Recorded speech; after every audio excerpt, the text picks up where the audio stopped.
Hello champions, कैसे हैं आप सभी। तो एंशिएंट हिस्ट्री की सीरीज में अगला लेक्चर आपके सामने हम लेकर आज आए हैं। हम लोग क्या पढ़ रहे थे?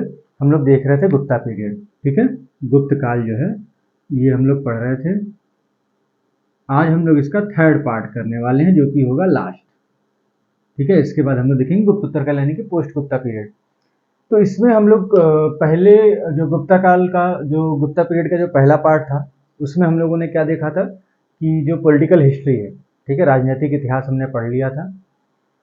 उसके बाद सेकंड पार्ट में हमने शुरू किया था सोर्सेज ऑफ इंफॉर्मेशन, यानी कि गुप्त काल की, यानी कि जो आपके गुप्ता पीरियड है उसके जो इंफॉर्मेशन हमको कहाँ कहाँ से मिलती है।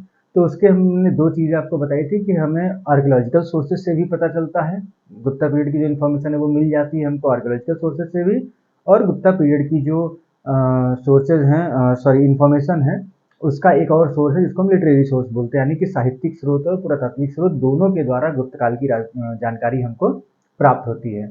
हमने जो साहित्यिक स्रोत है यानी कि जो लिटरेरी सोर्सेज हैं, हमने उसको शुरू किया था। अप्रॉक्सीमेटली सभी लिटरेरी सोर्सेज हो गए थे। आपका जो बचा था वो केवल था कंपोजिशन ऑफ एपिक्स, यानी कि महाकाव्यों की रचना। ये आपका लिटरेरी सोर्सेज में बचा था। इसमें हम लोग तीन चीज़ें देखने वाले हैं, रामायण देखेंगे, महाभारत देखेंगे और पुराण देखेंगे। और पुराण देखने के बाद में फिर हम लोग आएंगे आर्कियोलॉजिकल सोर्सेज यानी कि पुरातात्विक स्रोतों में। उसमें हम कई सारे स्तंभ लेख यानी कि पिलर एडिक्ट्स वगैरह देखेंगे हम लोग। जो है कई सारे अभिलेख देखेंगे।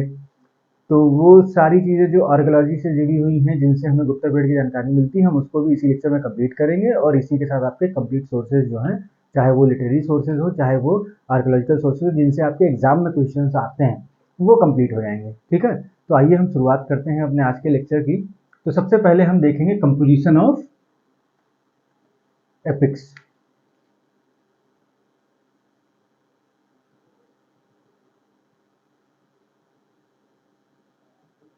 यानी कि महाकाव्यों की रचना।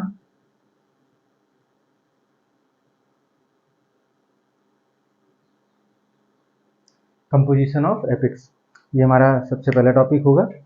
इसमें हम सबसे पहले देखते हैं रामायण के बारे में। मेनली आप यहाँ पे देखोगे रामायण है और महाभारत है। ठीक है, हालांकि पुराण भी इसी में है, बट मेनली हम इन दोनों की बात करते हैं हमेशा। तो सबसे पहले तो ये जान लीजिए कि जो रामायण आज के समय में आपको देखने को मिलती है, ठीक है, जो उसका फाइनल फॉर्मेट है, जो उसका अंतिम रूप है, जो आज के समय पाया जाता है रामायण का, तो उसका जो फाइनल कंपोजिशन हुआ है उसको अंतिम रूप से लिखा गया था 4वीं शताब्दी ईस्वी में। ठीक है, 4th सेंचुरी कॉमन इरा यानी कि सीई में उसको फाइनलाइज किया गया था। और महाभारत जो है वो उसके बाद का है। अब आपके दिमाग में ये क्वेश्चन आ सकता है कि हम कैसे कह रहे हैं कि महाभारत जो है वो रामायण के बाद लिखा गया। तो उसके लिए समझिए कि जो महाभारत लिखा गया है उसमें आपके रामायण की चर्चा हुई है। दैट मीन्स कि महाभारत जब लिखा जा रहा है, जब महाभारत को संकलित किया जा रहा है, यानी कि उसका कलेक्शन किया जा रहा है, तो उस समय तक रामायण लिखी जा चुकी थी। इसीलिए तो भाई उसकी चर्चा हुई। जैसे आज के समय अगर हम देखते हैं कि अगर हम बहुत जनरल वे में देखें कि कोई किताब आज लिखी जाए नरेंद्र मोदी जी के टाइम पीरियड पे, ठीक है, जो कि हमारे प्रधानमंत्री हैं, कई साल हो रहे हैं उनको प्रधानमंत्री हुए, तो 2014 से वो प्रधानमंत्री हैं। अब उनके शासन काल में किसी राइटर ने उनके ऊपर कोई बुक लिखी, ठीक है, और आज से 5-6 साल बाद कोई और गवर्नमेंट आती है, 6 साल 10 साल बाद, और उस गवर्नमेंट के ऊपर कोई और राइटर बुक लिखता है, और जो बुक अभी लिखी गई नरेंद्र मोदी जी के ऊपर उसके बारे में जिक्र करता है, तो वो जिक्र कैसे कर पाएगा जब यहाँ पे वो किताब लिखी जा चुकी होगी। दैट मीन्स कि जो चीज़ अभी प्रेजेंट है, जब हम कोई चीज़ लिख रहे हैं, अगर हम आज के समय लिख रहे हैं और किसी चीज़ के बारे में हम डिस्कस कर रहे हैं, तो इसका मतलब उस समय तक वो चीज़ मौजूद थी, तभी तो लिखते समय हमने उसके बारे में लिखा। हाइपोथेटिकल तो हो नहीं सकता। तो इसीलिए हम कहते क्या है कि ये फैक्ट है कि रामायण पहले है और महाभारत उसके बाद में है। आते हैं हम फैक्ट्स पे। ये तो हो गई कुछ कहानी बातें, कहानी वाली, जो कि हमारे एग्जाम के लिए बहुत ज़्यादा रिलेवेंट नहीं है, बस एक जनरल अंडरस्टैंडिंग के लिए ज़रूरी थी, तो हमने बता दी आपको। तो इसमें सबसे पहले हम देखेंगे रामायण।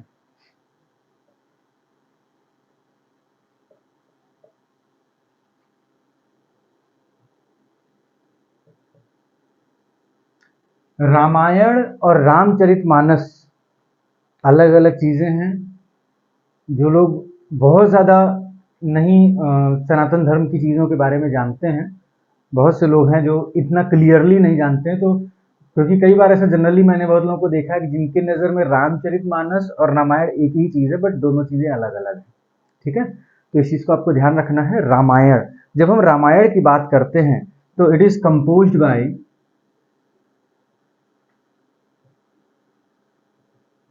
वाल्मीकि। रामायण किसने लिखी थी? वाल्मीकि ने लिखी थी, और विशुद्ध संस्कृत भाषा में लिखी थी। ठीक है, वाल्मीकि इन प्योर संस्कृत।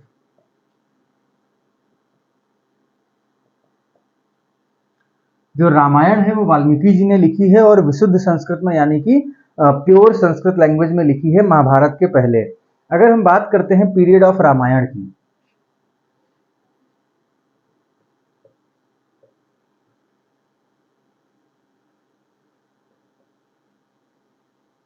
रामायण के पीरियड की अगर हम बात करें, रामायण के काल की बात करें, तो इसमें अलग अलग लोगों के अलग अलग मत हैं। हम दो मतों को, मतलब दो पॉइंट ऑफ व्यूज हम देखेंगे। एक डॉक्टर याकोबी का देखेंगे और एक मैकडोनाल्ड का देखेंगे। तो इसको लेके एक डॉक्टर याकोबी ने बात बताई है। ठीक है, याकोबी, डॉक्टर याकोबी, और दूसरे हैं मैकडोनाल्ड या मैकडोनाल्ड। ठीक है, ये दो लोगों के बारे में हम यहाँ पर देखेंगे, इनके पीरियड से रिलेटेड, रामायण के काल से रिलेटेड। तो जो याकोबी हैं, इन्होंने बताया था 800 से 600 बीसी। इन्होंने रामायण का जो काल बताया है, जो रामायण का पीरियड बताया है, वो बताया है 800 टू 600 बीसी। एंड इन्होंने कहा कि जो पहला और आखिरी चैप्टर है वो बुद्ध काल के बाद का है। ठीक है, क्या इन्होंने बताया कि फर्स्ट एंड लास्ट चैप्टर। अब देखिए यहाँ पे जो रामायण में चैप्टर हमने वर्ड यूज किया है, एक्चुअल में इसकी जगह हम क्या बोलते हैं? कांड। ठीक है, रामायण में कुल कितने कांड हैं? अगर हम उनको जनरल भाषा में समझे तो चैप्टर्स, उनको हम क्या बोलते हैं? रामायण के पॉइंट ऑफ व्यू से उनको हम बोलते हैं कांड। जैसे आपने सुना होगा सुंदर कांड, अयोध्या कांड, ऐसे सुना है ना। तो 7 कांड हैं, जिसमें से पहला और 7वां, फर्स्ट एंड 7th, जो ये 2 चैप्टर हैं, जो ये 2 कांड हैं, ये बुद्ध पीरियड के बाद में लिखे गए हैं। ठीक है, ये कब के हैं? Later Buddha period.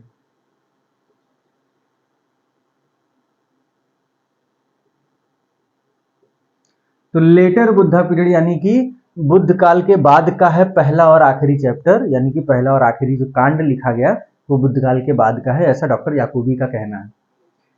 मैकडोनाल्ड ने इनका जो काल बताया रामायण का, वो बताया है 500 बीसी।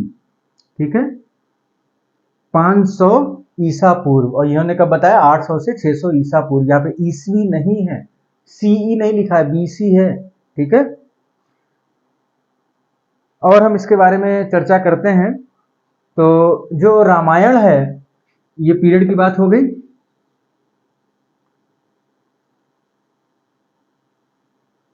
रामायण में बुद्ध के बारे में भी उल्लेख मिलता है।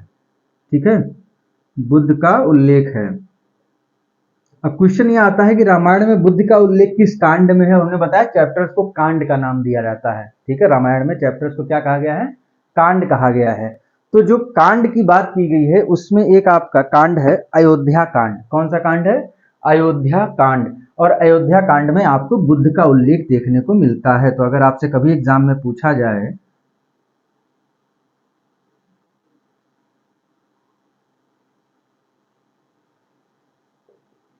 आपसे कभी भी एग्जाम में पूछा जाए कि किस रामायण में क्या बुद्ध के बारे में उल्लेख मिलता है, तो पहली चीज तो मिलता है, कहाँ मिलता है? अयोध्या कांड में। ठीक है, 2 चीजें आपको देखने को मिलेंगी कि रामायण में रामायण के अयोध्या कांड में आपको बुद्ध का उल्लेख देखने को मिलता है। और इसके बाद अगर हम मूल रूप से देखें, ठीक है, ओरिजिनली यानी कि मूल रूप से, तो मूल रूप से यानी कि जो ओरिजिनल रामायण लिखा गया उसमें 5 कांड थे। मैं बार बार रिपीट करूंगा, कांड का मतलब यहाँ पे चैप्टर से है, ठीक है। चैप्टर आप कह सकते हैं, यूनिट कह सकते हैं, टॉपिक कह सकते हैं। तो कुल मिला के 5 कांड थे ओरिजिनली, ठीक है। पहला और 7वां जो है वो बाद में जोड़ा गया। फर्स्ट एंड 7th ये क्या है, बाद में ऐड किए गए।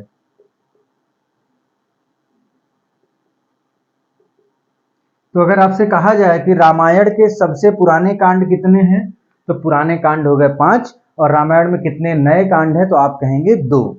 क्लियर है ये चीज, कोई डाउट नहीं होना चाहिए यहाँ पे। अब यहाँ पे आप ये सोच रहे होंगे कि पहला और 7वां, तो पढ़ते समय जब पहली बार आप देखेंगे तो एक हल्का सा एक कहीं ना कहीं डाउट आ सकता है कि पहला और 7वां कैसे, जब भाई 5 कांड पहले से थे तो बाद में 6ठा और 7वां जुड़ना चाहिए, तो बट ऐसा नहीं है। जो 5 कांड है उनको कहा गया 2 से 6, ठीक है। 5 यहाँ कौन कौन से थे, 2, 3, 4, 5, 6, 5 कांड हो गए। और 2 के पहले एक 1 और 6 के बाद एक 7, ठीक है। तो टोटल 7 कांड हो गए, जिसमें से 2 आपके बाद के हैं, फर्स्ट एंड 7th बाद में ऐड किए गए, और 2 से लेके और 6 तक आपके पुराने कांड हैं, ठीक है। अब यहाँ पे हमने ये बात तो बताई कि 5 कांड हैं और यहाँ पे 2 कांड अलग हैं। इन दोनों में एक चीज आपको देखने को मिलेगी कि जो ओरिजिनली जो 5 कांड लिखे गए थे, वहां पे राम को अपने युग का महान पुरुष बताया गया, महान पुरुष, ठीक है। A great man of his era, अपने युग का एक महान पुरुष के रूप में, अपने युग के एक महान पुरुष के रूप में राम जी का उल्लेख मिलता है इन शुरू के 5 कांडों में, ठीक है। और जो बाद के 2 कांड है यानी फर्स्ट एंड 7th, यहाँ पे राम जी को एक अवतारी पुरुष यानी कि इनकारनेट मैन के रूप में दिखाया गया है। यहाँ पे राम क्या है,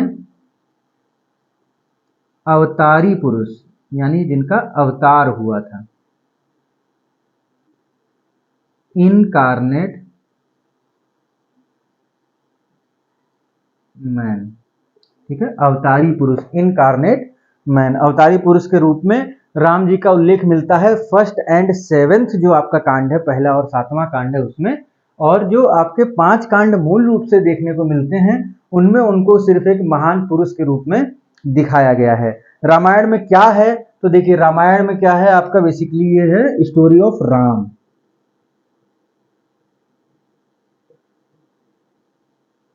राम जी जिनको हम लोग भगवान मानते हैं, पुरुषोत्तम राम के नाम से जानते हैं, उनके बारे में रामायण में स्टोरी पूरी बताई गई है कि उनके पिता का नाम दशरथ है, उनकी जो है सौतेली माँ है कैकेयी, जिनकी वजह से उनको 14 साल वनवास में जाना पड़ता है। उनके भाई उनकी आज्ञा का पालन करते हुए उनके साथ रहते हैं, और जो उनकी पत्नी है सीता, उनको रावण ले जाता है, फिर वो रावण को मार के कैसे अपनी पत्नी को बचा के लाते हैं, और उस बीच में कैसे अयोध्या का, मतलब जहाँ के वो थे मूल रूप से राम जी, वहाँ का शासन कौन चला रहा है, वो भरत के बारे में, और सारी चीज़ें जो राम जी से जुड़ी हुई पूरी कथा है, जो राम जी की पूरी स्टोरी है, वो आपको रामायण में देखने को मिलती है, जो कि वाल्मीकि जी ने शुद्ध संस्कृत में लिखी थी ओरिजिनली, ठीक है।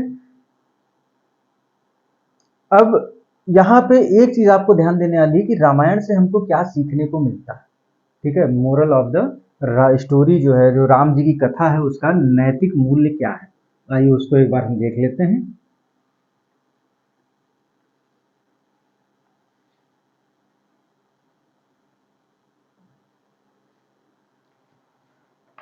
तो रामायण में आपको 2 बेसिक प्रिंसिपल्स देखने को मिलते हैं।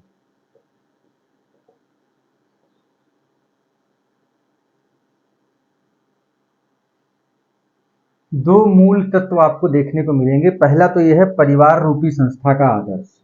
पहला क्या है, परिवार रूपी संस्था का आदर्श। पहली क्या हो गई, परिवार रूपी संस्था का आदर्श, यानी कि idealism of family institution, idealism of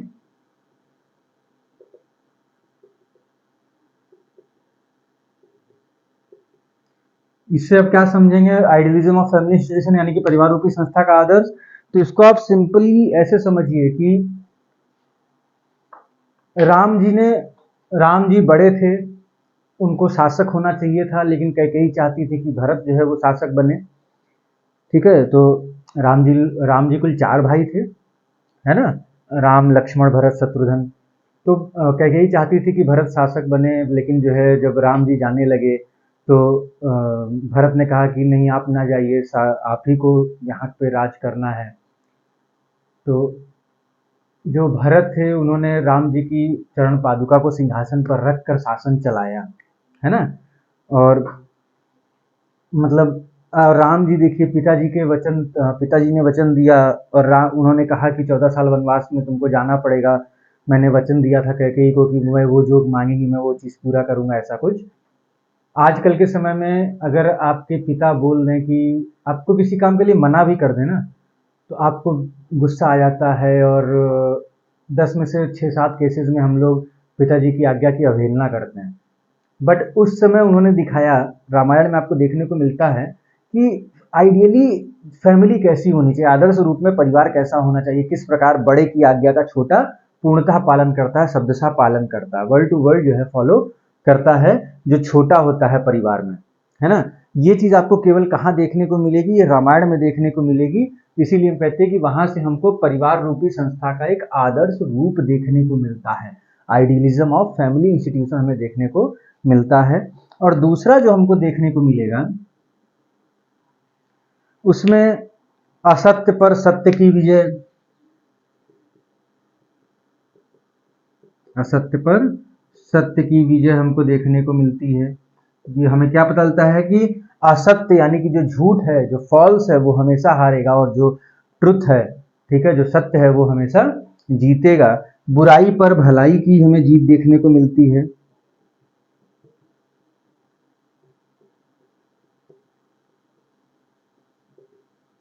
हमेशा भलाई ही जीतेगी, ठीक है, बुराई से हमेशा भलाई ही जीतेगी, और कुव्यवस्था से हमेशा व्यवस्था जीतेगी।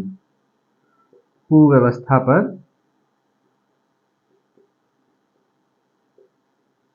व्यवस्था की जीत। तो ये चीजें हमको देखने को मिलती हैं रामायण से। ये उसके कुछ बेसिक प्रिंसिपल्स हैं जो हमें सीखने भी चाहिए। एटलीस्ट जो ये परिवार वाली चीज है, इसको हमें समझना चाहिए। आज के समय हम लोग परिवार की वो चीजें भूल चुके हैं जो एक समय में हमारे रामायण काल की अगर हम बात करें, हम बहुत अपने एंशिएंट पीरियड में जाएं, तो वहाँ पे जो परिवार की महत्वता होती थी, जो इम्पोर्टेंस होती थी, वो आज के समय नहीं रह गई है। आज के समय संपत्ति, पैसा, ज़मीन, और जिसको हम कहते हैं ईगो, अहंकार, ये सारी चीज़ें आज के समय परिवारों को तोड़ रही हैं। परिवार के बाहर वाले परिवार के अंदर कुछ बात करते हैं, और परिवार के जो अंदर के लोग हैं, परिवार के जो सदस्य हैं, वो बाहर वालों की बात मान के परिवार से लड़ जा रहे हैं। लोग परिवार में एक दूसरे को वो सम्मान नहीं दे रहे हैं, और छोटी-छोटी बातों पे अगर बड़ा कुछ छोटे को बोल दे रहा है, तो छोटा बुरा मान के बड़े से बात नहीं कर रहा है। छोटा बड़े के सामने झुकना नहीं चाहता है। ये सारी चीज़ें हमें आज के समय परिवार में देखने को मिल रही हैं। तो इसीलिए हम कहते हैं कि हमको यहाँ से ये चीज़ें सीखनी चाहिए। क्योंकि जहाँ पर परिवार रूपी संस्था का जो एक आइडियलिस्टिक अप्रोच है वो देखने को मिलेगा, वहाँ पे हमें हमेशा एक खुश परिवार ही देखने को मिलता है। खैर, हम लोग फिलॉसफी में नहीं जाएंगे, हमारा यहाँ पे काम मोरालिटी सिखाना नहीं है। हाँ, लेकिन एज ए टीचर मेरी कोशिश रहती है कि जो चीज़ें हम आपको सिखा सकें सिर्फ कोर्स से रिलेटेड ना हो, आपके जनरल लाइफ में भी वो चीज़ें काम आए, है ना? तो चलिए, रामायण की बात हो चुकी है, आगे बढ़ते हैं महाभारत पे।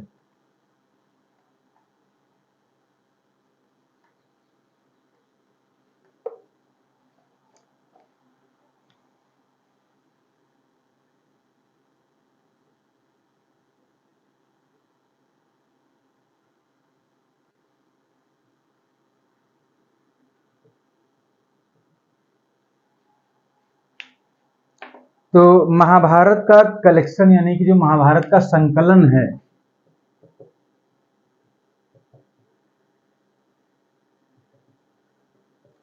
संकलन किसने किया है?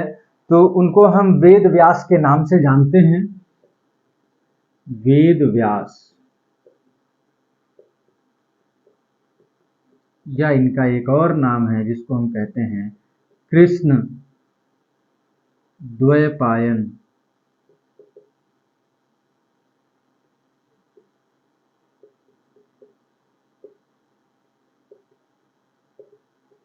ये दो नाम हैं इनके, वेद व्यास और कृष्णद्वैपायन, इन्होंने महाभारत का संकलन किया है, कलेक्शन किया है या उसे लिखा है। और किसमें लिखा है? इन प्योर संस्कृत, विशुद्ध संस्कृत भाषा में महाभारत का संकलन किया गया है। आपको पता है एक इंटरेस्टिंग चीज, महाभारत का जो ओरिजिनल नाम है वो महाभारत नहीं था। क्या था इसका ओरिजिनल नाम? कोई गेस है तो पहले वीडियो पॉज करिए और हमको बताइए, कमेंट बॉक्स में लिखिए वीडियो पॉज करके, फिर हम आपको आंसर बताते हैं। तो महाभारत का ओरिजिनल नाम था जय संहिता।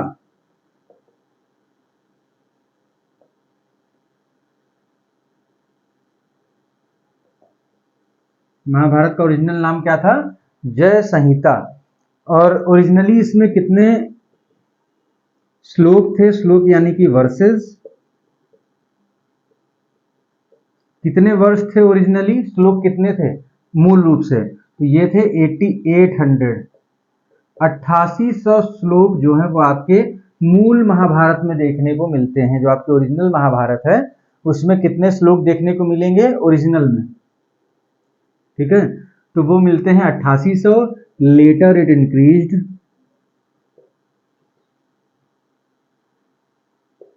टू 1 लाख। धीरे धीरे वो बढ़कर कितने हो गए? 1 लाख हो गए जब तक उसका संकलन किया गया। और उसको जोड़ते गए हम लोग तो कितने श्लोक हो गए, कितने वर्ष हो गए? ये वर्ष, वो वर्ष ईयर नहीं है, वर्ष इंग्लिश में भी ERSE, ठीक है, वर्सेस। तो कितनी वर्सेस हो गई? 1 लाख वर्सेस हो गई। बाद आगे चल के मूल रूप से महाभारत में 8800 श्लोक ही हुआ करते थे। 8800 verses were there in Mahabharata. And Mahabharata is the largest epic of the world, largest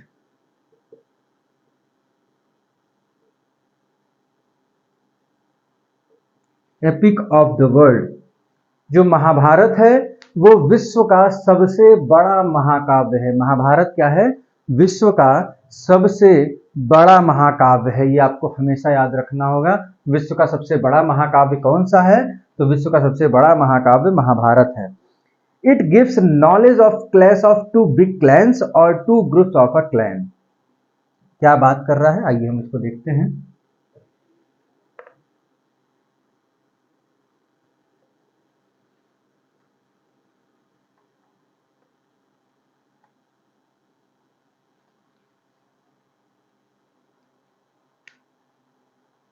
ये क्लैश दिखाता है, ठीक है, क्लैश मतलब संघर्ष। किसका? 2 कबीलों का, 2 क्लैंस और 2 ग्रुप्स ऑफ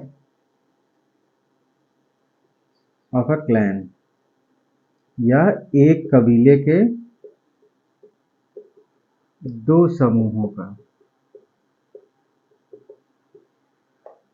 ये 2 कबीलों का आपसी संघर्ष दिखाता है, या आप कह सकते हैं कि एक कबीले के 2 समूहों का आपसी संघर्ष ये बताता है।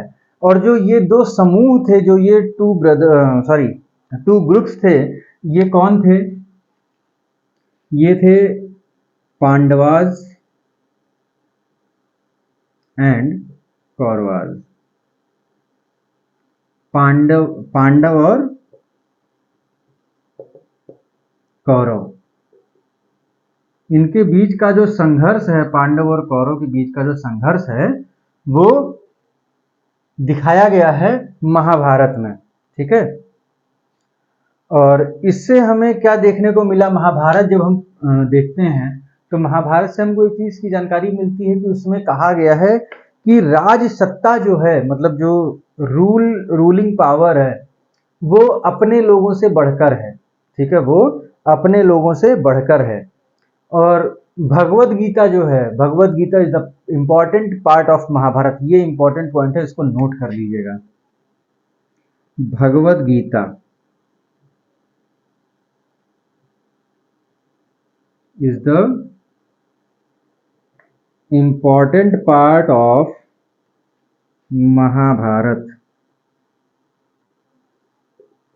जो भगवत गीता है वो महाभारत का एक महत्वपूर्ण अंग है।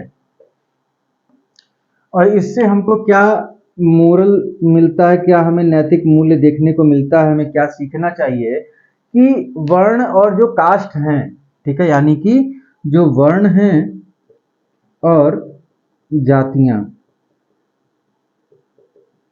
तो वर्ण और जातियों को जो कर्तव्य निर्धारित किए गए हैं, वर्ण और जातियों के जो कर्तव्य निर्धारित किए गए हैं,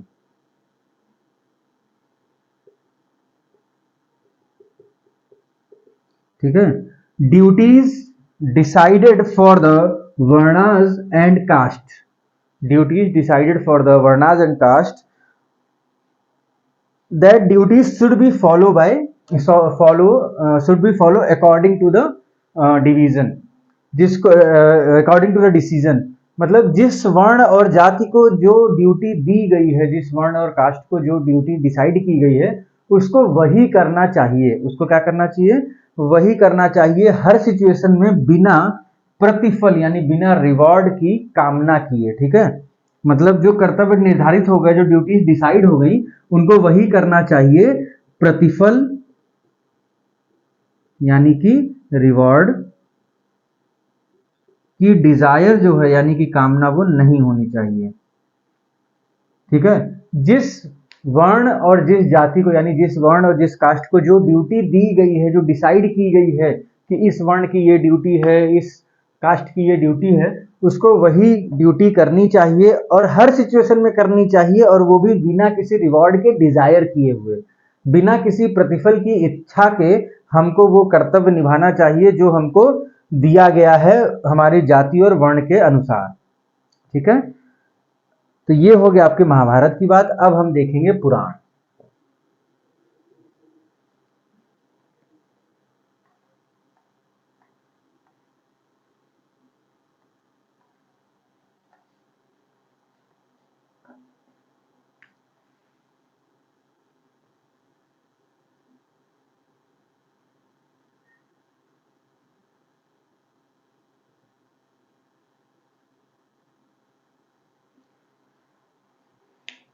पुराण जो आज हमको जिस रूप में प्राप्त होते हैं ना, अंतिम रूप से उनका जो संकलन है वो गुप्त काल में ही किया गया, यानी कि जो पुराण हम लोग आज देखते हैं उनका फाइनल कलेक्शन जो है, जो उनका अंतिम संकलन है, फाइनल कलेक्शन है, वो आपको कब का देखने को मिलता है, वो आपको देखने को मिलता है गुप्त काल का, यानी कि गुप्ता पीरियड का, ठीक है। और इनका मीन्स क्या होता है, अगर हम इसका मीनिंग देखें तो पुराण की मीनिंग होती है प्राचीन आख्यान,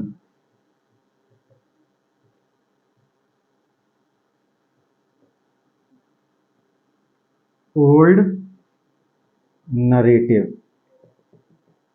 ठीक है।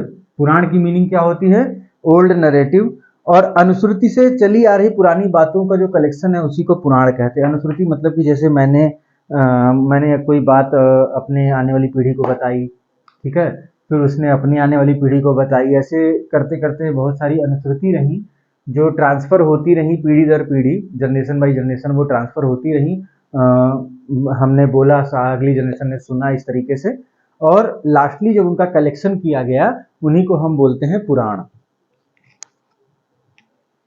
जो अनुश्रुतियों से चीजें चली आ रही थी जनरेशन बाय जनरेशन, उनको लिखा गया, जब उनका जब संकलन किया गया, उनका कलेक्शन किया गया, उसको हमने पुराण नाम दिया। पुराण में 5 विषयों की चर्चा है, ये आपको याद रखना है, एग्जाम में पूछ भी सकता है, ठीक है। 5 सब्जेक्ट्स आर डिस्कस्ड, 5 विषयों की चर्चा की गई है पुराणों में। एक आपका है सर्ग, पहला क्या है, सर्ग। दूसरा अगर आप देखो तो वो है प्रतिसर्ग,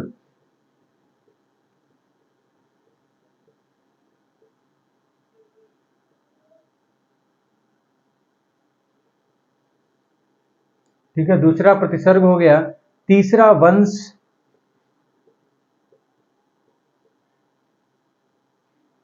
चौथा मनवंतर,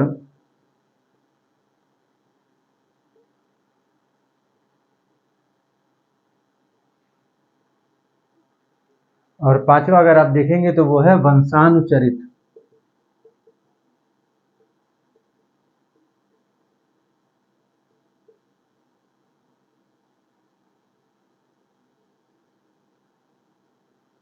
तो जो ये 5 विषय हैं, जो 5 सब्जेक्ट्स हैं, इनके बारे में हम समझेंगे सबसे पहले। तो जो सर्ग है, सर्ग का मतलब होता है सृष्टि की उत्पत्ति की कहानी।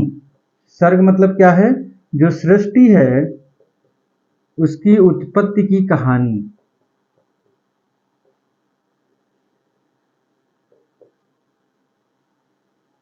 क्लियर है?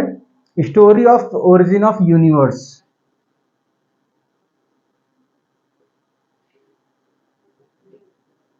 Story of origin of universe, ठीक है। जो सृष्टि की उत्पत्ति की कहानी है वो हमें किस विषय में देखने को मिल रही है? सर्ग में, मतलब इसका मतलब होता है सर्ग। और ये कहाँ है? आपका पुराण में है। प्रतिसर्ग में बात करता है कि सृष्टि के विनाश के पश्चात उसकी फिर से उत्पत्ति। सृष्टि के विनाश के बाद फिर से उत्पत्ति।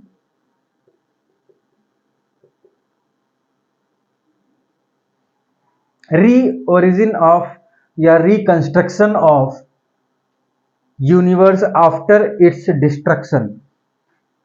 रिकंस्ट्रक्शन ऑफ या री origin of universe after it's destruction. Clear है ये चीज? सृष्टि के विनाश के बाद उसकी दोबारा जो उत्पत्ति होगी, उसकी जो फिर से उत्पत्ति होगी, उसको हम बोलते हैं प्रतिसर्ग। और अगर हम वंश की बात करें, यानी कि लीनिएज, वंश मतलब लीनिएज। तो जो लीनिएज है उसमें क्या आपको देखने को मिलेगा? देवताओं और ऋषियों की वंशावली।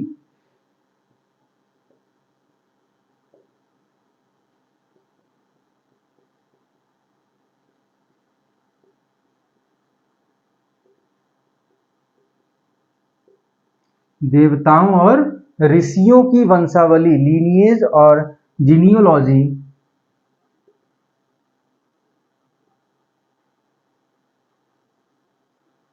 ऑफ लीनिएज और या सॉरी लीनिएज एंड,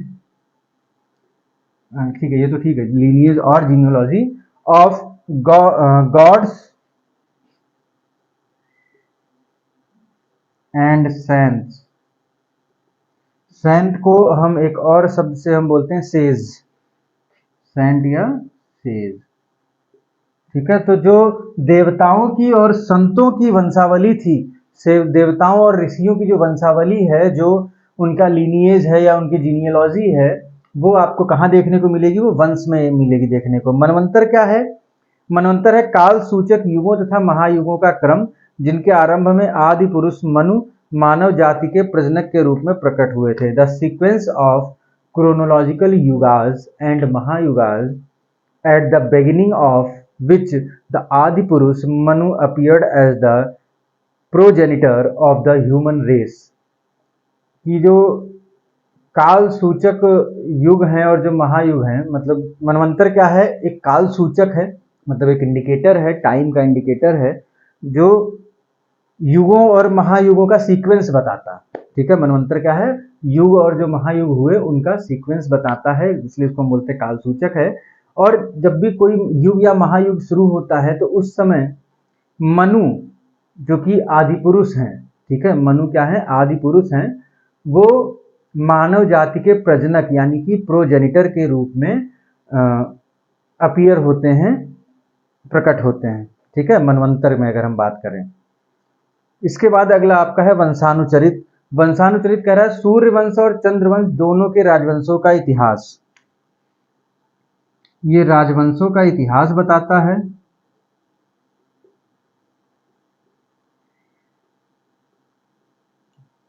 सूर्यवंश, ठीक है, राजवंशों का इतिहास कौन कौन से? राजवंश और Chandravansh.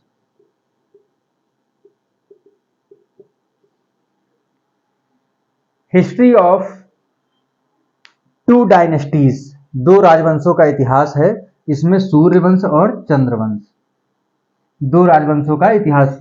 History of two dynasties named Suryavansh and Chandravansh.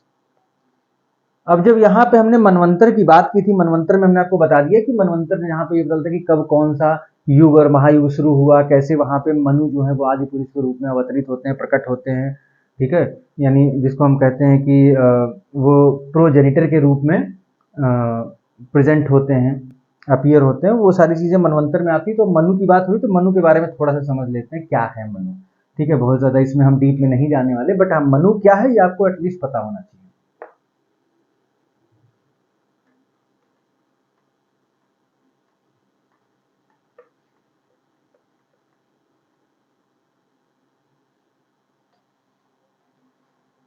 हम बात करेंगे मनु की।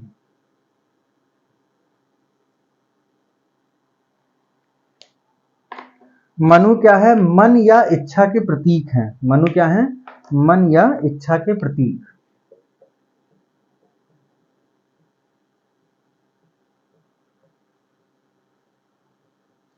सिंबल ऑफ माइंड और डिजायर, ठीक है। मनु क्या है? इच्छा या मन के प्रतीक है। It means universe was created by desire. It means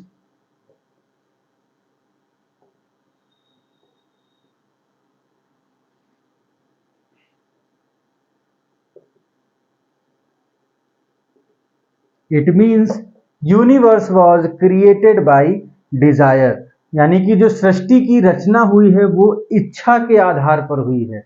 सृष्टि की रचना कैसे हुई है? इच्छा के आधार पर हुई है। डिजायर पे बेस्ड जो है वो क्रिएशन होता है यूनिवर्स का, ऐसा इसका कहना है। Manu of this Ira was 10th Manu. जब ये हम बात कर रहे हैं, गुप्त काल की बात कर रहे हैं, जहां पे हम ये बता रहे हैं कि कैसे, मतलब जो पुराण में जो लिखा गया है मनु के बारे में, तो बताया गया है कि जो ये हमारा महायुग शुरू हुआ, ठीक है, जहाँ पे दोबारा से यूनिवर्स बना, तो उसमें जो मनु आए हैं वो 10वें मनु हैं, ठीक है। 10th मनु की बात करता है, मतलब इससे पहले 9 बार सृष्टि खत्म हुई है, फिर जब 10वीं बार बनी है, तो आज जो ये डेवलपमेंट आप देख रहे हैं, हम लोग यहाँ तक पहुँचे हैं, तो उसके हमारे आदि पुरुष कौन है, ठीक है, तो वो आपके हो जाएंगे मनु, यानी प्रोजेनिटर यहाँ पे मनु है। कौन से नंबर के? 10वें। और इनको जो 10वें मनु हैं, इनको हम किस नाम से जानते हैं? वैवस्वत पुत्र मनु। बताता हूँ, अभी टेंशन ना लीजिएगा। वैवस्वत पुत्र मनु, ठीक है। मनु सन ऑफ वैवस्वत, ठीक है। मनु को हम क्या बोलते हैं? वैवस्वत पुत्र मनु। कौन से नंबर के थे ये? 10वें नंबर के, ठीक है। और जहां तक मुझे याद है, इसमें पुराण में ये उल्लेख मिलता है कि कुल कितने मनु होंगे, तो 18 मनु होंगे। खैर ये क्लास आपकी महाभारत, पुराण, रामायण की नहीं है, ये क्लास आपके सोर्सेस की है कि हमें गुप्त काल की क्या इन्फॉर्मेशन मिलती है या गुप्त काल से रिलेटेड है, तो इसलिए हमने आपको यहाँ बता दिया। बाकी कभी बहुत इंटरेस्ट है तो बताइए, मुझे भी बड़ा मज़ा आता है सनातन धर्म के बारे में पढ़ने में, बताने में। तो अगर आपको और सारी चीज़ें समझनी है तो कमेंट बॉक्स में डालिएगा। कभी समय रहा तो कोर्स के अलावा, अभी तो कोर्स हम लोग उस स्पीड से नहीं रन करा पा रहे जैसा करना था, तो समय रहेगा तो ये सारी चीज़ों पे भी हम डिस्कशन करेंगे। लेकिन अगर आप लोग चाहेंगे तो कुछ ठीक ठाक मात्रा में कमेंट हो, वही 1-2 कमेंट घिसे पिटे पुराने आते हैं। केवल 1-2 लोग हैं जो कमेंट करके कुछ चीज़ें पूछते हैं लेक्चर्स के बारे में या किसी भी बारे में, बाकी तो लोग बस आते हैं, देखते हैं, चले जाते हैं। माना कि बहुत व्यूज़ और बाकी सब चैनल्स की तरह जो आज से 6 साल 8 साल से चैनल चल रहे हैं, दृष्टि, स्टडी IQ और दुनिया भर के चैनल्स हैं, हर्षित सर का चैनल है, ऐसे बहुत सारे चैनल्स हैं जिनको लोग फॉलो करते हैं, उनके लाखों में सब्सक्राइबर्स हैं। ओनली IAS चैनल है, तो उन लोगों की तरह व्यूज़ तो नहीं आते हैं, क्योंकि ना तो उन लोगों की तरह मुझे इतने साल हो गए हैं, ना इतने साल का एक्सपीरियंस है, और ना मेरी अभी रीच अभी उतनी हो पाई है। लेकिन फिर भी 100-150 लोग आप लोग वीडियोज़ हमारी देखते हैं। 100-150 एक एवरेज है, 100 से नीचे तो अभी व्यूज़ नहीं आ रहे हैं फिलहाल, अभी इनिशियल स्टेज हमारे चैनल अभी नया ही है। तो 100 में से 1-8 लोग कोई कमेंट करते हैं। अब हम क्या ही इसके बाद हम कह सकते हैं कि आप लोग पता नहीं मेरे पढ़ाने में मज़ा नहीं आ रहा है, या इतना ज़्यादा समझ में आ जा रहा है कि आपको कोई डाउट ही नहीं हो रहा है, ये भी हो सकता है। खैर तब तो वो मेरे लिए प्राउड मोमेंट हो जाएगा। खैर, अब हम बात करेंगे अभिलेखीय स्रोत, सॉरी, पुरातात्विक स्रोत।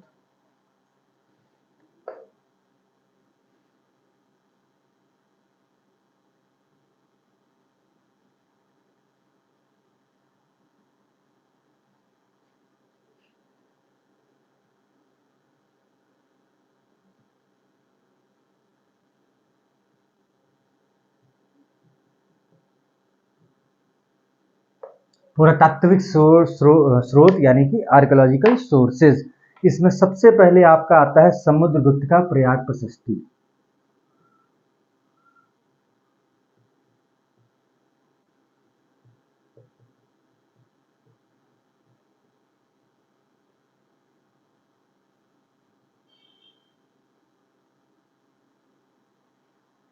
सबसे पहले क्या आएगा? प्रयाग प्रशस्ति ऑफ समुद्रगुप्त, समुद्रगुप्त का प्रयाग प्रशस्ति, ये आपका सबसे पहला आर्कियोलॉजिकल सोर्सेज में आता है। अब अच्छा देखिए, अब आप लोग इस चीज को समझिए कि हम लोग जब सोर्सेज की बात करते हैं,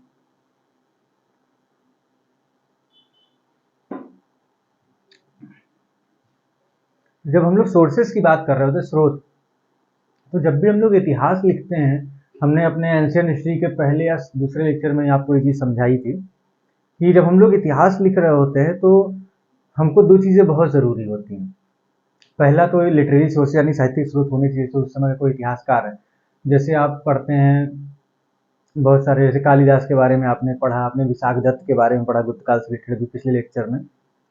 तो उन सब में क्या हुआ कि भाई किसी उस समय के राइटर ने, जैसे आज के समय अगर हम देखें कि दिल्ली के हमारे सीएम हैं माननीय अरविंद केजरीवाल जी, अब उनके ऊपर कोई बुक लिखी जाती है, ठीक है।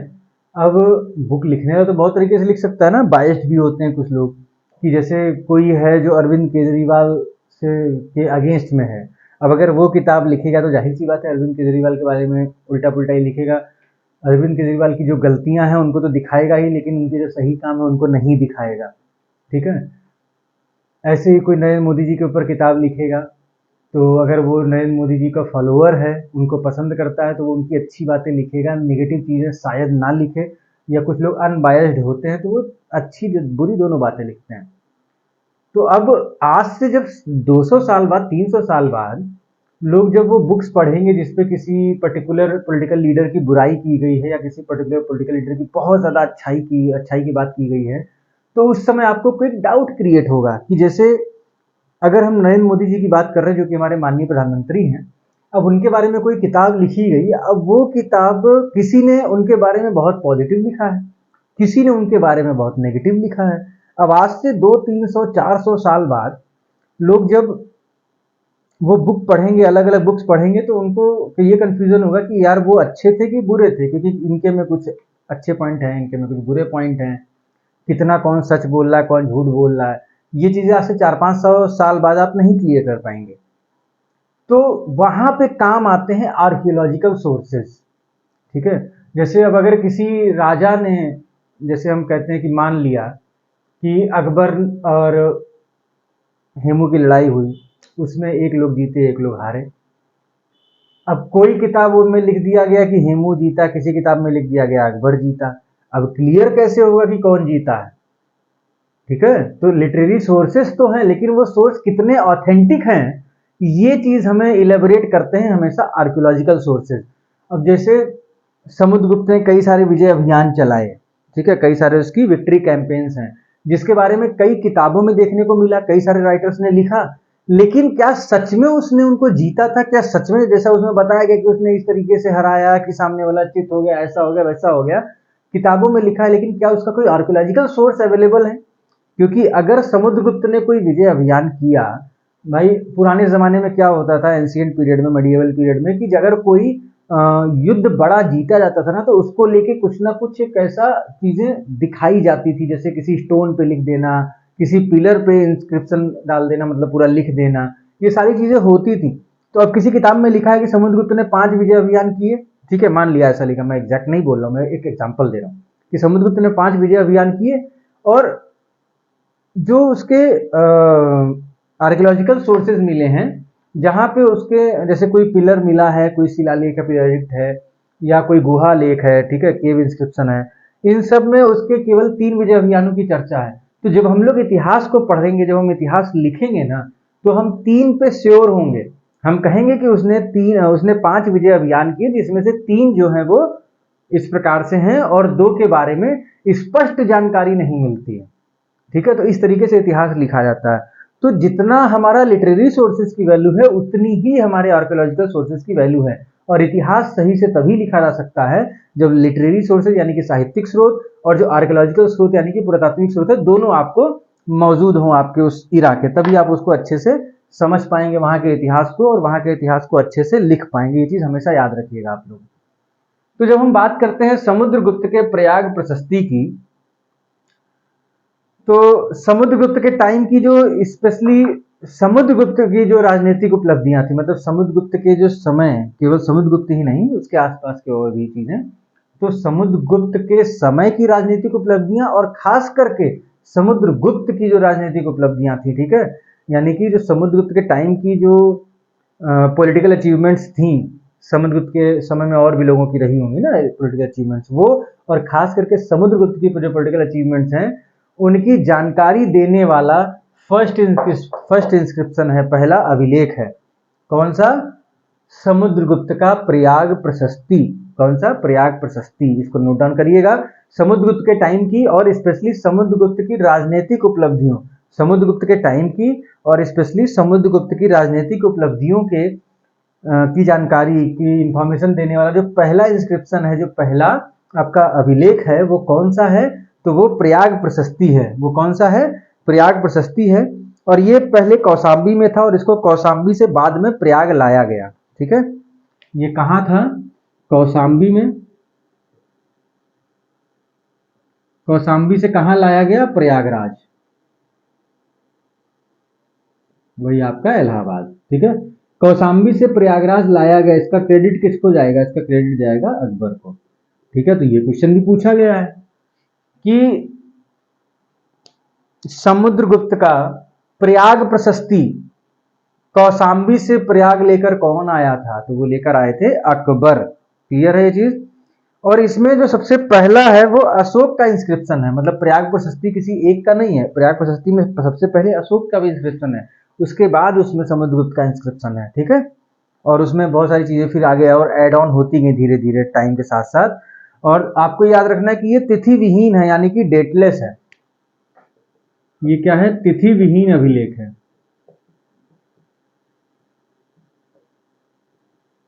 नो डेट, या आप कह सकते हैं डेटलेस। तिथि विहीन अभिलेख है प्रयाग प्रशस्ति, ठीक है। इसके कंपोजर की अगर हम बात करें, इसको किसने लिखा था? कंपोजर। तो अगर हम कंपोजर की बात करते हैं तो इसके कंपोजर हैं हरिसेन।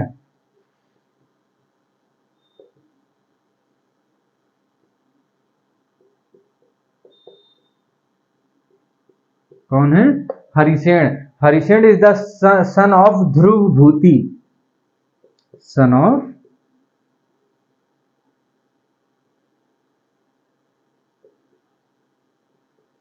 ध्रुव भूति। क्लियर है? हरिसेन ने प्रयाग प्रशस्ति लिखा है। और ये कौन है? तो ये पोएट है, कवि है समुद्रगुप्त के कोर्ट में, ठीक है। Poet in his court.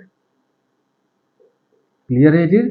तो समुद्रगुप्त का जो प्रयाग प्रशस्ति है वो लिखा है हरिसेन ने। हरिसेन है सन ऑफ ध्रुव भूति, ध्रुव भूति के बेटे हैं।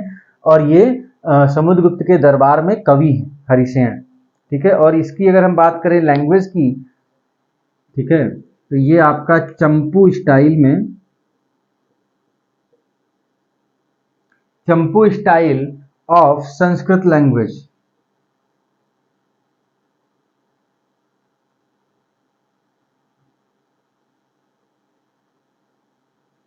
चंपू स्टाइल का मतलब होता है गद्य प्लस पद्य, यानी कि प्रोज प्लस पोएट्री।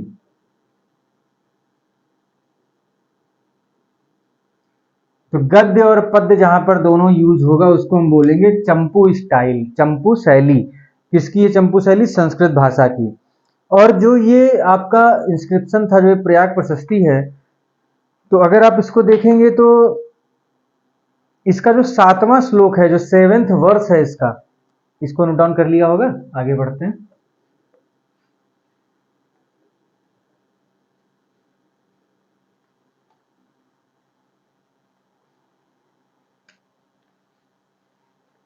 प्रयाग प्रशस्ति का जो 7th वर्स है, यानी कि श्लोक, उसमें समुद्रगुप्त के विजय अभियानों की जानकारी मिलती है। 7th वर्ष में जो 7वां श्लोक है, उसमें समुद्रगुप्त की जो विक्ट्री कैंपेन्स हैं उनकी जानकारी मिलती है। Victory campaigns of Samudragupta. ठीक है, तो देखिए यहां पे ये भी क्वेश्चन आपका बन गया कि प्रयाग प्रशस्ति के किस श्लोक में समुद्रगुप्त का जो विजय अभियान है, समुद्रगुप्त की जो विक्ट्री कैंपेन्स है वो देखने को मिलती हैं। तो उसका आपका आंसर हो जाएगा 7th। ठीक है, 7वें श्लोक में वो जानकारी मिलती है। लेकिन एक चीज यहाँ पे दिक्कत वाली ये है कि जो विक्ट्री कैंपेन्स है वो लिखी तो गई हैं, लेकिन उनका काल क्रमेण विश्लेषण नहीं हुआ, यानी कि उनका क्रोनोलॉजिकल एनालिसिस नहीं दी हुई है। इनकी जो क्रोनोलॉजिकल एनालिसिस है,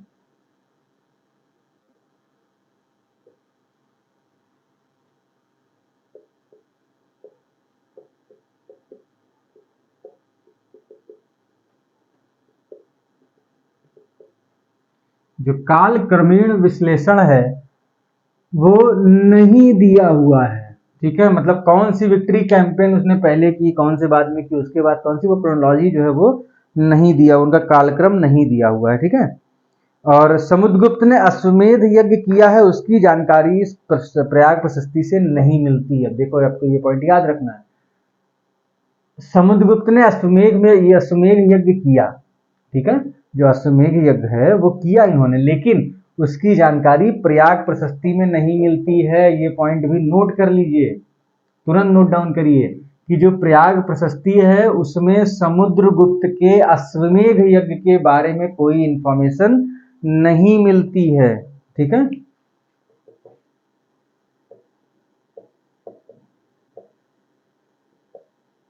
अश्वमेध यज्ञ जो किया था समुद्रगुप्त ने, इसकी जानकारी नहीं है, इसकी इंफॉर्मेशन नहीं दी गई है। प्रयाग प्रशस्ति में समुद्रगुप्त के अश्वमेध यज्ञ के बारे में जानकारी नहीं दी गई है, और इसमें बाद में बीरबल जहांगीर के 12 आदेश, 12 ऑर्डर्स, और महारानी विक्टोरिया के लेख भी खुदवाए गए। ठीक है, in later period 12 orders of Jahangir Birbal and Maharani Victoria. ठीक है, इंस्क्रिप्शन ऑफ महारानी Victoria,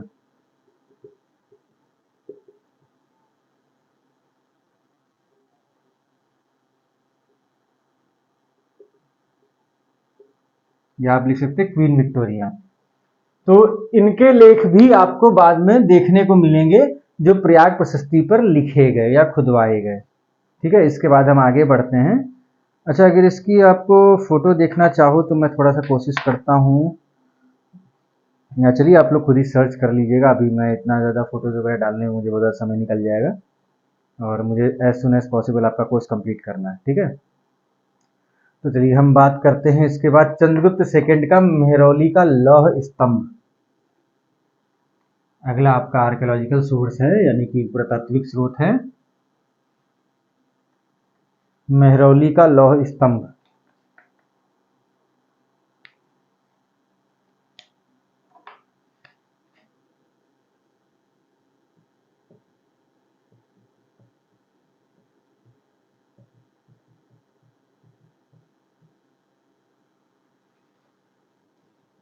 iron pillar of Mehrauli. Clear है? Iron pillar of Mehrauli, Mehrauli का लौह स्तंभ। ये किसका है? ये है चंद्रगुप्त द्वितीय का। चंद्रगुप्त सेकंड, यानी जिनको हम बोलते हैं चंद्रगुप्त विक्रमादित्य। ठीक है, चंद्रगुप्त सेकंड या चंद्रगुप्त विक्रमादित्य याद रहेगा कि ये भी लिखना पड़ेगा, ये पढ़ा चुका हूं आप लोगों को। ये दिल्ली से 9 मील दूर है। ठीक है, 9 माइल्स अवे फ्रॉम दिल्ली। कहाँ पे? कुतुब मीनार में, कुतुब मीनार के पास। ठीक है, कुतुब मीनार के सामने ही है आपका ये आयरन पिलर ऑफ मेहरौली। इसकी अगर हम लैंग्वेज की बात करें तो वो है संस्कृत। लैंग्वेज क्या है? संस्कृत। ठीक है, और ये क्या है? एक तिथि विहीन लेख है, यानी ये भी क्या है? डेटलेस है।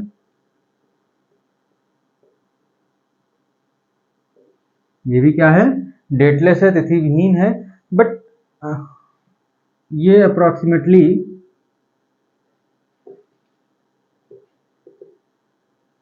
380 से 415 कॉमन इरा सीई, 380 से 415 ईस्वी के बीच का ये लगभग रहा होगा। ठीक है, जो ये लौह स्तंभ है मेहरौली का, इसको किसका है? ये चंद्रगुप्त द्वितीय का है, जिनको हम चंद्रगुप्त विक्रमादित्य भी कहते हैं। और ये कुतुब मीनार से दिल्ली से 9 मील दूर कुतुब मीनार के पास है, और इसकी भाषा संस्कृत है। और अगर हम लिपि की बात करें तो वही गुप्तकालीन लिपि के कहा जाता है कि गुप्तकालीन स्टाइल, गुप्तन स्टाइल इसको शायद हम कहते हैं। ठीक है, मतलब एक्चुअल में इसकी लिपि के बारे में स्पष्ट हम नहीं कह पा रहे हैं, बट ठीक है, गुप्ता स्टाइल ही हम कहते हैं इसकी स्टाइल को, गुप्ता स्टाइल। ठीक है, और ये क्या थी? डेटलेस थी, तिथि विहीन थी, लेकिन फिर भी हम इसका जो टाइम पीरियड है वो हम मानते हैं कि 380 से 415 ईस्वी होगा, 380 से 415 सीई होगा। 4th सेंचुरी सीई की जो टेक्नोलॉजी है, यानी कि 4वीं शताब्दी ईस्वी है, उसकी जो टेक्नोलॉजी है, ठीक है, उसकी नॉलेज, तकनीकी का जो ज्ञान है वो हमें देखने को मिलता है। वैज्ञानिक वृद्धि की जानकारी मिलती है, और मतलब ये एक रिच सोर्स है। पहली बात तो देखिए, आप सीधे समझिए कि ये क्या है? रिच सोर्स है, यानी कि समृद्ध स्रोत है। किसका?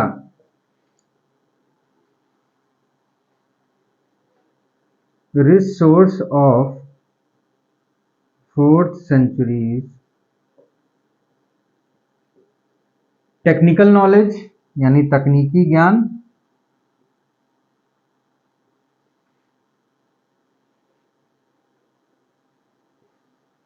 Technical knowledge and scientific growth.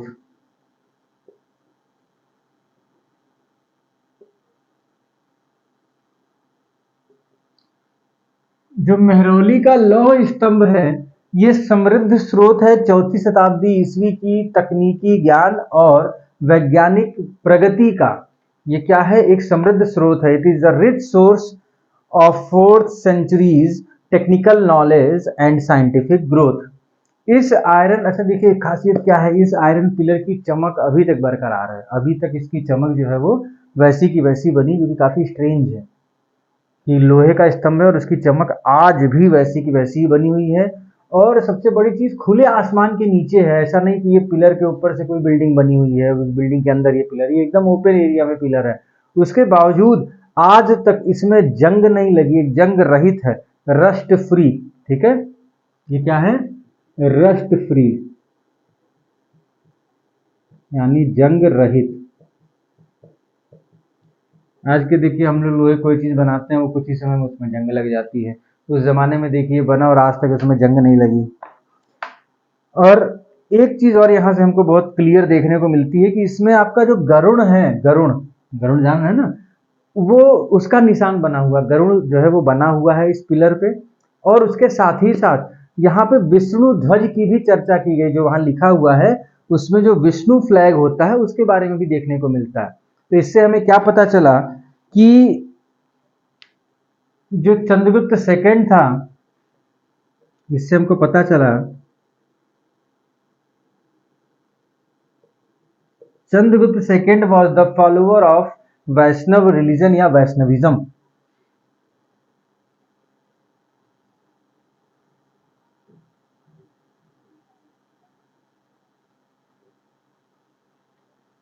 वैष्णव धर्म का उपासक था चंद्रगुप्त द्वितीय। हमको कहां से, देखिए सीधे सीधे क्वेश्चन बन गया ना कि हमें किस अभिलेख से पता चलता है कि चंद्रगुप्त द्वितीय विक्रमादित्य वैष्णव धर्म का उपासक था।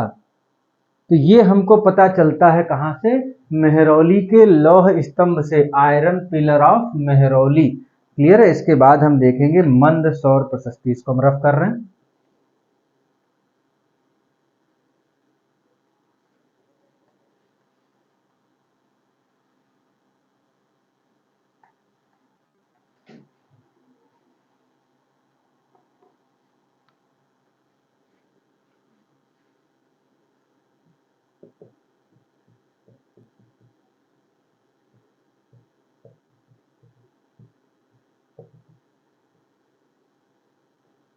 मंदसौर प्रशस्ति ये किसका है?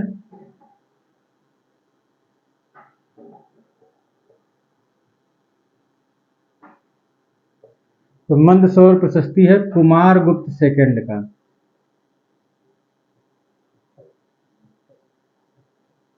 किसका है?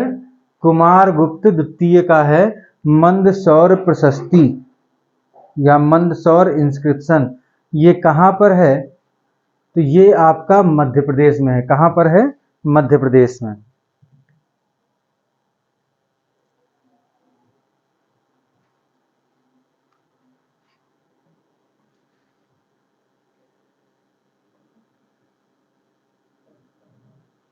ये आपका हो गया मध्य प्रदेश में। Mandsaur inscription of Kumaragupta Mahendraditya. Kumaragupta second को हम क्या बोलते हैं? कुमारगुप्त महेंद्रादित्य।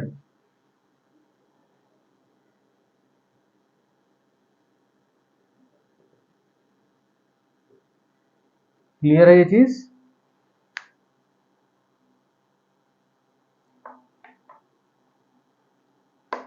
किसने इसको कंपोज किया था, किसने लिखा था?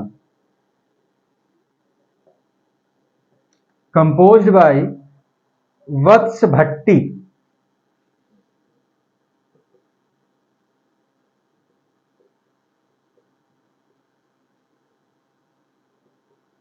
वत्स Bhatti. He was the scholar in the court of Kumaragupta Mahendraditya. ये कहां था? ये कोर्ट में था। ठीक है, in court of Kumaragupta second. ये स्कॉलर हैं कुमारगुप्त सेकंड के कोर्ट में। ठीक है, जो कुमारगुप्त सेकंड है जिसको हम लोग कुमारगुप्त महेंद्रादित्य भी कहते हैं, उसके दरबार में ये एक विद्वान के रूप में मौजूद थे। इन्होंने ही आपका जो मंदसौर प्रशस्ति है उसको लिखा था। ठीक है, कोई डाउट तो नहीं है यहाँ पे? कुछ भी होगा आप लोग तुरंत जो है उसको कमेंट बॉक्स में डाल दीजिएगा, जिससे कि हम आपको वो चीज़ क्लियरली समझा सकें।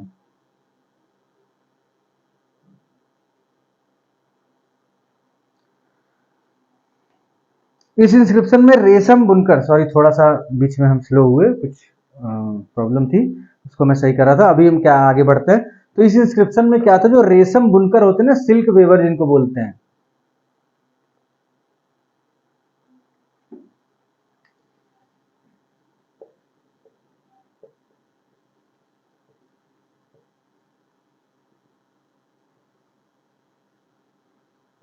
सिल्क वेवर जो रेशम बुनकर होते हैं, उनके द्वारा मंदसौर में एक सूर्य मंदिर का पुनर्निर्माण कराया गया, उसकी जानकारी यहां से मिलती है। जो सिल्क वेवर थे, जो रेशम बुनकर थे, उन्होंने मंदसौर में, इन्होंने क्या किया, मंदसौर में एक सन टेम्पल रिकंस्ट्रक्ट करवाया, यानी कि सूर्य मंदिर का पुनर्निर्माण कराया।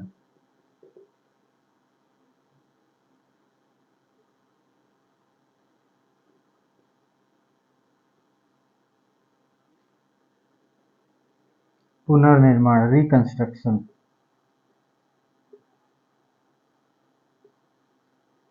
ये हमको जानकारी कहाँ से मिलती है? ये हमको मिलती है मंदसौर प्रशस्ति से, ठीक है, या मंदसौर इंस्क्रिप्शन से हमको ये जानकारी प्राप्त होती है। क्लियर है ये चीज? इसके बाद हम देखेंगे स्कंदगुप्त का भीतरी और गिरनार अभिलेख। गिरनार को ही हम लोग जूनागढ़ अभिलेख भी कहते हैं, है ना, पढ़ चुके हैं ये सारी चीजें हम पहले भी।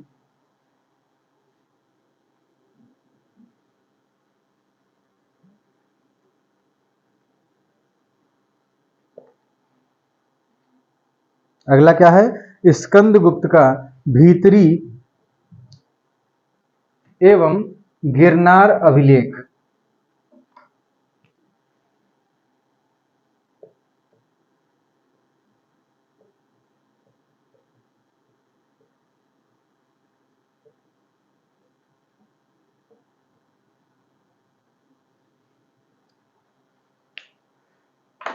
सबसे पहले हम बात करेंगे भीतरी स्तंभ लेख की।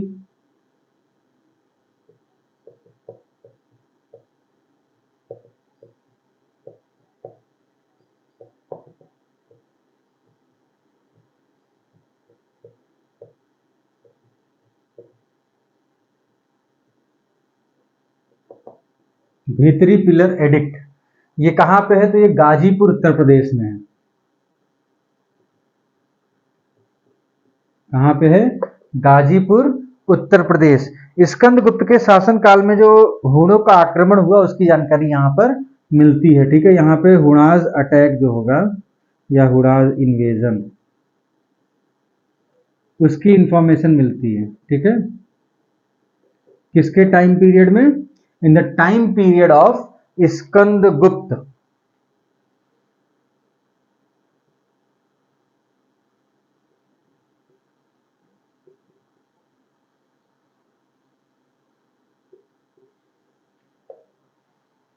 The time period of Skandagupta. अच्छा, जो हम लोग वो पुराण आपको बता रहे थे, शायद ये चीज मैंने मिस कर दी होगी, अभी मुझे याद आ रहा है कि पुराण में एक चीज और बतानी थी कि पुराण में ऋग वैदिक पीरियड से लेके, देखिए सबसे इंपॉर्टेंट था कि पुराण पुराण हमने क्यों वहां पे बताया था कि जो पुराण है उनमें ऋग वैदिक पीरियड से और गुप्ता पीरियड तक की जो हिस्ट्री है उसकी जानकारी मिलती है। समझ रहे हो कितने ज्यादा इंपॉर्टेंट है पुराण? आज जो पुराण है उनको जाके आप लोग, जो आपने नोट्स बनाया है उसमें पुराण में लिख लीजिएगा कि पुराण में ऋग वैदिक काल से और आपके गुप्त काल तक के इतिहास की जानकारी प्राप्त होती है, ठीक है। ये चीज आप लोग जाके एक बार उसमें नोट डाउन कर लीजिएगा। तो हम लोग अभी कहाँ पे थे? हम लोग भीतरी पर थे, ठीक है। और ये दोनों अभिलेख किसके हैं? तो ये दोनों अभिलेख हैं स्कंदगुप्त के।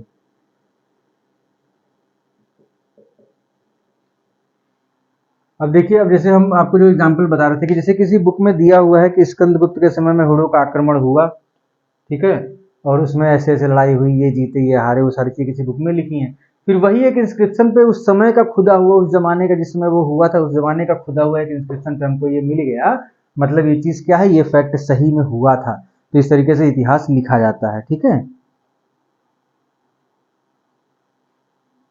इसके बाद हम बात करेंगे गिरनार, या जिसको हम बोलते हैं जूनागढ़ अभिलेख।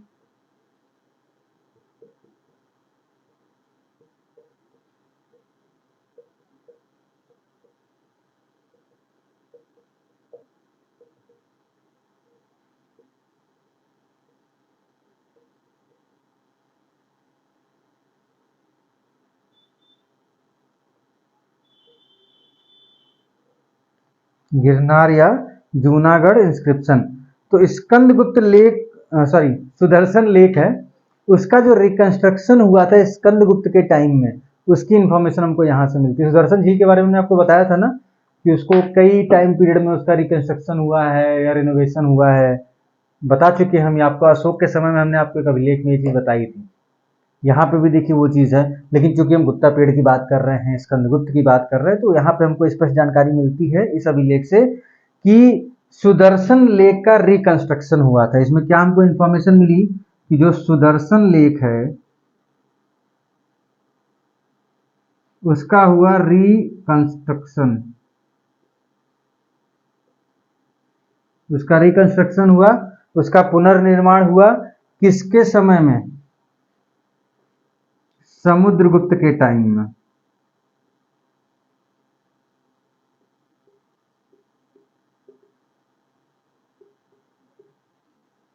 समुद्रगुप्त के समय में सुदर्शन लेक का पुनर्निर्माण हुआ, ऐसा दिया हुआ है गिरनार के जूनागढ़ अभिलेख में, है ना। अब हम इसके बाद देखेंगे आपका एरण अभिलेख, एरण इंस्क्रिप्शन, इसको नोट डाउन कर लीजिए।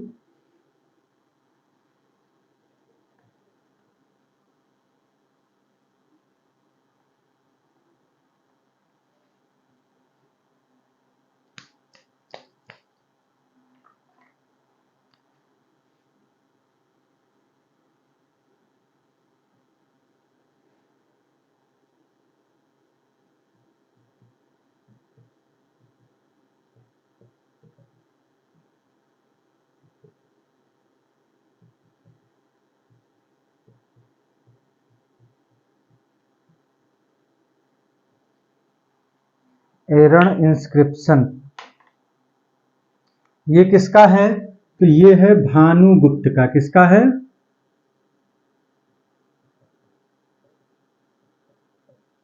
भानुगुप्त का। किसका है ये? भानुगुप्त का। एरण अभिलेख किसका है? भानुगुप्त, याद रखिएगा। और ये कहां पर है? ये पिलर इंस्क्रिप्शन है या पिलर एडिक्ट है। ये क्या है? पिलर इंस्क्रिप्शन, या आप बोल सकते हैं पिलर एडिक्ट है। ठीक है, ये चीज याद रहेगी। पिलर इंस्क्रिप्शन या पिलर एडिक्ट है। और ये सती प्रथा का पहला आर्काइवल जो एविडेंस है वो यहां देखने को मिलता है। फर्स्ट आर्काइवल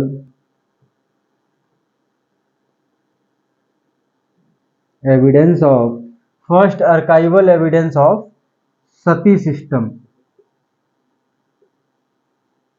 सती प्रथा का पहला अभिलेखीय साक्ष्य क्या है? सती प्रथा का पहला अभिलेखीय साक्ष्य। सती प्रथा का पहला अभिलेखीय साक्ष्य कौन सा है? एरन इंस्क्रिप्शन या एरन पिलर एडिक्ट। जो एरन आपका स्तंभ लेख है वो सती प्रथा का पहला साक्ष्य है, अभिलेखीय साक्ष्य। ठीक है, पहला आर्काइवल एविडेंस है। और कैसे है? क्योंकि इसमें ये बताया गया इस एरन अभिलेख में कि कमांडर थे, यानी कि सेनापति थे गोपराज। कौन थे? कमांडर गोपराज, यानी कि गोपराज नाम के एक सेनापति थे।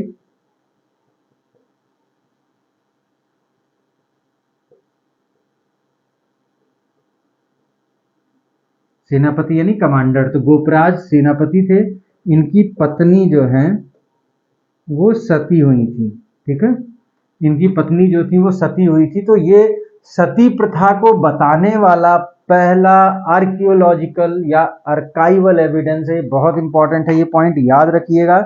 और ये कहाँ पे है? तो ये है मध्य प्रदेश में। कहाँ पर है? ये है मध्य प्रदेश में। क्लियर है? ये कहाँ है? मध्य प्रदेश। कोई डाउट है? चलिए, तो अब आगे बढ़ेंगे, कुछ हम नोट डाउन करेंगे कुछ इंपॉर्टेंट पॉइंट, फिर इसके बाद थोड़ा सिक्कों के बारे में पढ़ेंगे, और फिर आपका जो गुप्ता पीरियड है भैया उसका टॉपिक हो जाएगा खल्लास। अब आपको बहुत ज़्यादा टेंशन लेने का ज़रूरत नहीं है।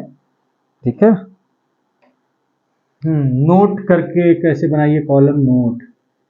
ये कुछ 3-4 ऐसे पॉइंट है जो सीधे क्वेश्चन पूछे जा सकते हैं, चांसेस हैं। जैसे कि फर्स्ट इंस्क्रिप्शन इन संस्कृत लैंग्वेज,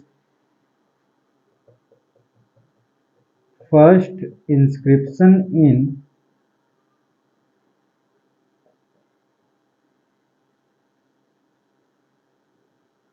संस्कृत भाषा में लिखा गया पहला अभिलेख, ये हो जाएगा जूनागढ़।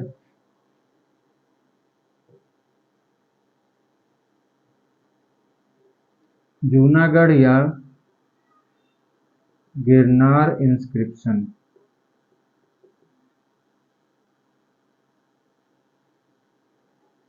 आप सोचेंगे हमने यहाँ पे एक लाइन लिखी, इसको इतना बड़ा लिख दिया। बताते हैं।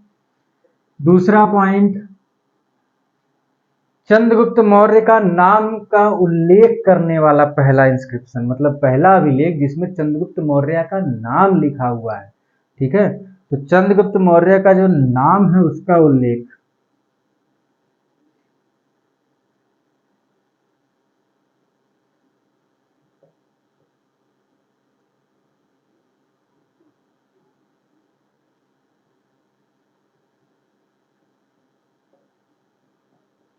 ये कौन सा है, जूनागढ़ या गिरनार अभिलेख, ठीक है। और तीसरा स्वयंवर प्रथा प्रथा का उल्लेख करने वाला, जो स्वयंवर नहीं होता है, तो स्वयंवर प्रथा का उल्लेख करने वाला पहला अभिलेख, तो ये भी क्या है, जूनागढ़ या गिरनार अभिलेख। तो ये तीन चीजें आपकी हैं पहली पहली बार वाली। देखिए क्वेश्चन सीधा आता है ना, पहला अभिलेख जिसमें इनका नाम दिया, पहला अभिलेख जो इस भाषा में है, पहला अभिलेख जो इस लिपि में है। ऐसे बहुत सारी चीजें आपको एग्जाम में देखते होंगे आप लोग, देखी जा सकती हैं ऐसी चीजें। तो वहां पे आपको ये क्या देखना होगा, इन तीनों का आंसर क्या होगा आपका, जूनागढ़ या गिरनार अभिलेख। क्लियर है। इसके बाद हम देखेंगे कालिदास का उल्लेख करने वाला पहला इंस्क्रिप्शन।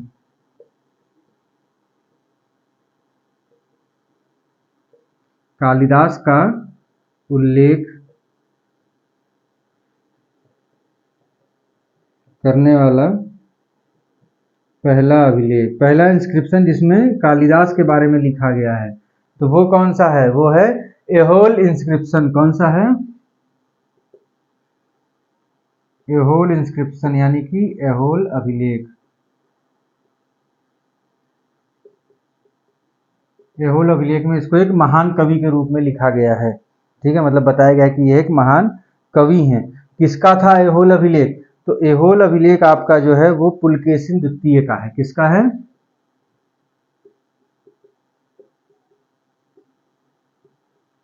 पुलकेशिन सेकेंड, पुलकेशिन द्वितीय का ये अभिलेख है, ठीक है, एहोल अभिलेख, जिसमें कालिदास का पहली बार उल्लेख किया गया है, ठीक। इसके बाद एक और पॉइंट लास्ट आपको बस नोट करना है, जो हम अभी हालांकि एरर में बता चुके हैं, कि सती प्रथा का उल्लेख करने वाला पहला इंस्क्रिप्शन, ठीक है।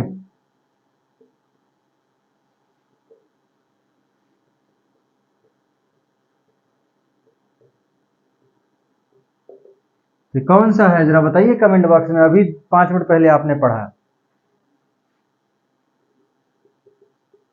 एरन inscription of Bhanugupta, Eran inscription of Bhanugupta. अब बस लास्ट स्टेप है आपका आर्कियोलॉजिकल सोर्सेज का। आर्कियोलॉजिकल सोर्सेज यानी कि जो आपके पुरातात्विक साक्ष्य हैं, उनके बारे में आपका आखिरी जो पड़ाव है वो है उस समय के सिक्के। क्या है, उस समय के सिक्के, गुप्तकालीन सिक्के,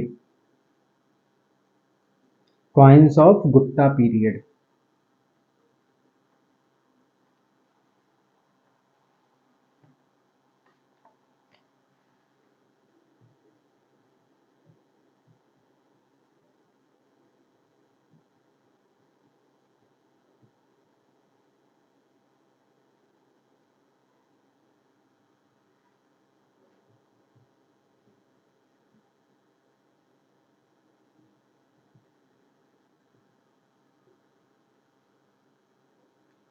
ये आपका लास्ट पॉइंट है। तो गुप्तकालीन सिक्कों का जो सबसे बड़ा ढेर मिला है, ठीक है, बिगेस्ट पाइल,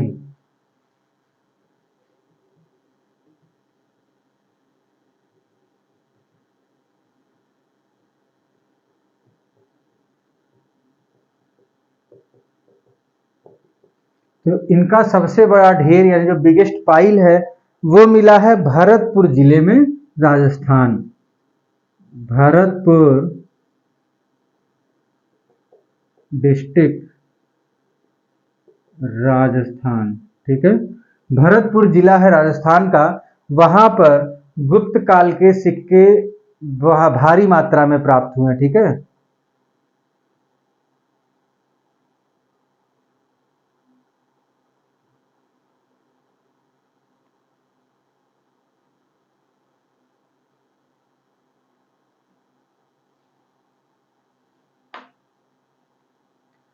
गुप्तकालीन स्वर्ण सिक्के सबसे पहली बार 1783 में कलकत्ता के पास में काली घाट है वहां से प्राप्त हुआ था। ठीक है, तो देखिए पहले ये भी एक इंपॉर्टेंट पॉइंट है कि gold coin of Gupta period, sorry, first gold coin of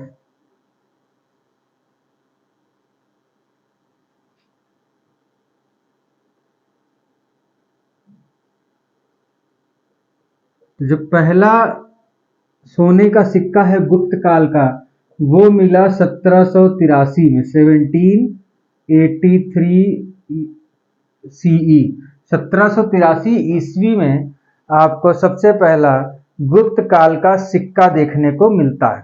ठीक है, कहां पे मिला? तो काली घाट है। काली घाट कहां है? काली घाट नियर कोलकाता,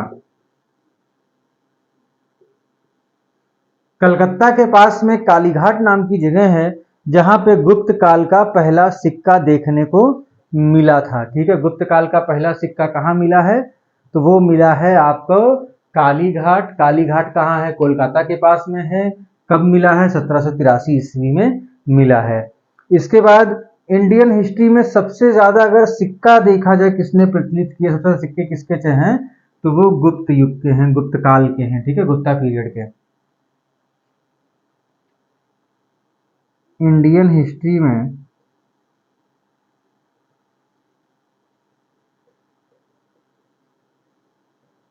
सबसे ज्यादा सिक्के तो ये कब के हैं? आपके गुप्ता पीरियड के। कहाँ के हैं?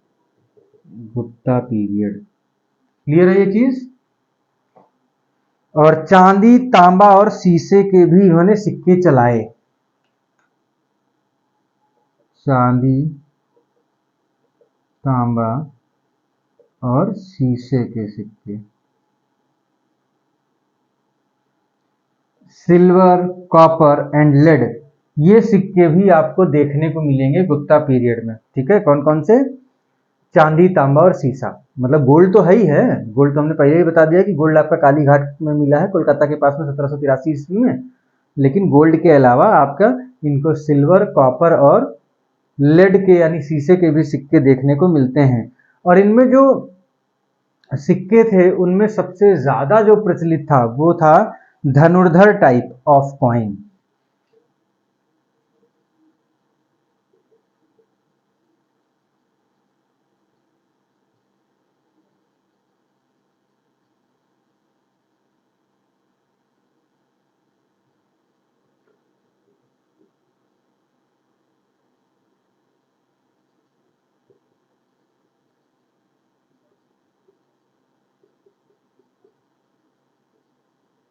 समझ रहे हैं? एक मतलब सिक्के का टाइप था जिसको हम बोलते हैं धनुर्धर टाइप, धनुर्धर भांति के सिक्के। वो सबसे ज्यादा फेमस थे उस टाइम पीरियड में। ठीक है, धनुर्धर प्रकार के जो सिक्के थे वो अपने टाइम पीरियड में सबसे ज्यादा फेमस थे। इससे कभी भी आपसे पूछा जाए धनुर्धर टाइप के सिक्के किस काल के हैं, तो आप बोलेंगे गुप्त काल के हैं। ठीक है, गुप्ता पीरियड के हैं। और इसके अलावा इनके जो कॉइन्स थे उनका नाम आपको याद रखना होगा, इसको नोट डाउन कर लीजिएगा। ठीक है, बस हम लोग एंड पे हैं, आखिरी एक दो पॉइंट और बचे हैं बस। तो जो गोल्ड कॉइन्स थे गुप्त काल में, जो गोल्ड कॉइन्स थे और सिल्वर कॉइन्स, तो गोल्ड कॉइन्स को हम बोलते थे दिनार। क्या बोलते थे? दिनार। क्या बोलते थे हम? दिनार बोलते थे। ठीक है, और जो सिल्वर कॉइन्स थे उनको क्या बोला जाता था? रुपयक। क्या बोला जाता था? दिनार और रुपयक। क्लियर है? तो ये इसी के साथ आपका देखिए गुप्ता पीरियड खत्म होता है। नेक्स्ट लेक्चर में हम आपको मिलेंगे जहां पे हम आपको गुप्तोत्तर पीरियड के बारे में बताएंगे। ठीक है, तो चलिए टिल देन कोई क्वेश्चन है तो कमेंट बॉक्स में जरूर डालिएगा। बाकी नेक्स्ट लेक्चर हम गुप्तोत्तर पीरियड का हम लेके आएंगे, यानी कि गुप्तोत्तर काल का हम लेकर आएंगे। ठीक है, post Gupta period. Okay till, okay then, bye bye, have a nice day, take care. और हाँ, कमेंट करना ना भूलिएगा जो चीज़ें आपको पूछनी हो।